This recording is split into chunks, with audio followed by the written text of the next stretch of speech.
Hi hello నమస్తే welcome to sauce TV. నేను Shiva. Telugu cinema అంటే మనకు చాలా ఇష్టం. బట్ ఇప్పుడు పాన్ ఇండియన్ సినిమా వస్తుందంటే చాలు, అది ఏ లాంగ్వేజ్ అయినా పర్లేదు, ఏ కొత్త కాన్సెప్ట్తో మనల్ని ఎంటర్టైన్ చేయడానికి చూస్తున్నారని ఆలోచిస్తున్నాం. సో ఈ క్రమంలో చూసుకున్నట్లయితే టాలీవుడ్, కోలీవుడ్, మాలీవుడ్ అని సంబంధం లేదు. సో ఈ క్రమంలో మన యంగ్ టైగర్ ఎన్టీఆర్ గారు ప్రశాంత్ నీల్ గారితో సినిమా తీయబోతున్నటువంటి విషయం మనకు తెలుసు. అండ్ ఈ సినిమాకి సంబంధించి టైటిల్ గా డ్రాగన్ అని చెప్పి ఒక బలమైనటువంటి ఒక టైటిల్ ఫిక్స్ చేశారు. ఇప్పుడు ఈ టైటిల్ కి ప్రాబ్లం వచ్చి పడింది. కారణం ఏంటంటే ఈ మధ్య కాలంలో ఏంటంటే ప్రతి సినిమా రిజిస్టర్ చేశాక దాని తర్వాత మూవీని అనౌన్స్ చేసేవారు.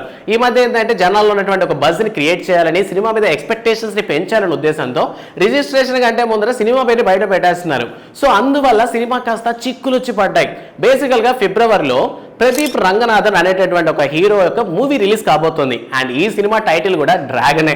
సో ఈ విధంగా ఒకే టైటిల్ రెండు సినిమాలకు ఉండటం వల్ల కాస్త ఎక్స్పెక్టేషన్స్ తగ్గుతాయి. అండ్ అంతేకాకుండా ఒకే సినిమా పేర్లు 2-3 సినిమాలు పెట్టడం అనేది ఇన్స్పైర్ అయి పెట్టుండొచ్చు. లైక్ మనకి కృష్ణంరాజు గారు బిల్లారంగా చేసినప్పుడు సేమ్ అదే టైటిల్ బిల్లా అని పెట్టి ప్రభాస్ గారు చేశారు, సినిమా హిట్టే. సో లైక్ ఆ విధంగా పెట్టాలి. లేదా డ్రాగన్ అనేటటువంటి టైటిల్ ముందర యంగ్ టైగర్ గారి డ్రాగన్ అనో, లేదంటే తారక్ డ్రాగన్ అనో, లేదా డ్రాగన్ తారక్ అనో, ఈ విధంగా ఏదో రకంగా పెట్టాలి. కానీ సో ఉత్త డ్రాగన్ అని పెడితే వర్కౌట్ అవ్వదు. బట్ విన్న మొదటి నుంచి కూడా అక్కడ ఉండేది సలార్ ఎలాగైతే మనకు ఒక హైప్ ఫీలింగ్ ఇచ్చిందో, సో డ్రాగన్ అనేటువంటి టైటిల్ కూడా చాలా పవర్ఫుల్ గా ఉంది. యాక్చువల్లీ సలార్ తర్వాత డ్రాగన్ అనేటువంటి వర్డ్ కి అంత పవర్ జనరేట్ అయింది. సో అందువల్ల ఏంటంటే డ్రాగన్ ప్రశాంత్ నీల్ గారి సినిమాకి ఒక మంచి ఎక్స్పెక్టేషన్ క్రియేట్ చేసింది.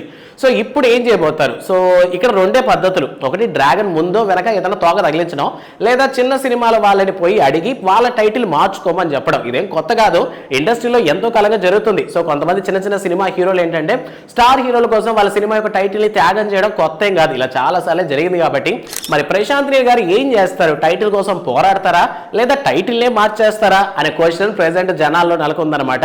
ఇక ప్రెసెంట్ యంగ్ టైగర్ ఎన్టీఆర్ గారు బాలీవుడ్ లో తీస్తున్నటువంటి వార్టులో హృతిక్ రోషన్ తో పాటు నటిస్తున్నారు. ఈ క్యారెక్టర్ సంబంధించి డిఫరెంట్ ఒపీనియన్స్ ఉన్నాయి. కాస్త నెగిటివ్ షోలో కనిపించబోతున్నారు అంటున్నారు.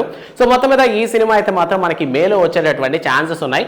సో ఓవరాల్ గా యంగ్ టైగర్ ఎన్టీఆర్ గారు ప్రశాంత్ నీల్ గారికి తీయబోయేటటువంటి సినిమా మీద మీకున్నటువంటి ఎక్స్పెక్టేషన్స్ ఏంటన్న విషయాన్ని కామెంట్ సెక్షన్ లో మాతో పంచుకోండి. అండ్ వీడియో నచ్చితే లైక్ చేయండి. And don't forget to subscribe sauce TV. Thanks for watching.